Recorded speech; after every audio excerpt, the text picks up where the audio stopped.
کہ اللہ رب العزت کہیں سنی باتوں پر ہم سب کو عمل کی توفیق عطا فرمائے. وآخر دعوانا ان الحمدللہ رب العالمین. ایک بات آخر میں یہ سن لیں کہ یہ سارا ماجرا جو ان لوگوں نے کیا وہ کس وجہ سے کیا؟ دنیا کی لالچ، دنیا کی سلطنت پانے کے لیے. اور اسی لالچی لوگوں نے جب یہ کیا، عبداللہ ابن زیاد نے حضرت امام حسین کے چہرے مبارک کی گستاخی کی، مگر یہ ہجری سن 61 میں ہوا.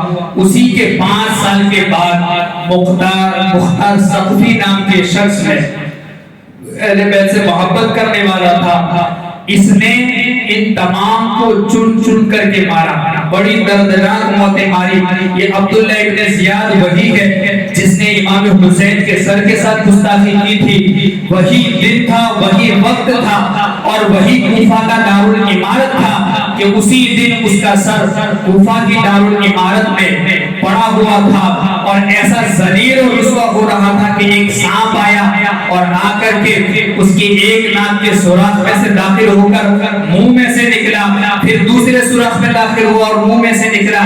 اس طرح اس پر لعنت برستی رہی. ایک امام حسین کا سر تھا جو نیزے پر بلند ہونے کے بعد بھی اسلام کی تبلیغ کر رہا تھا. عزیزان ملت اسلامیہ، اللہ رب العزت ہم سب کو عمل کی توفیق عطا فرمائے. وآخر دعوانا ان الحمدللہ رب العالمین. السلام علیکم.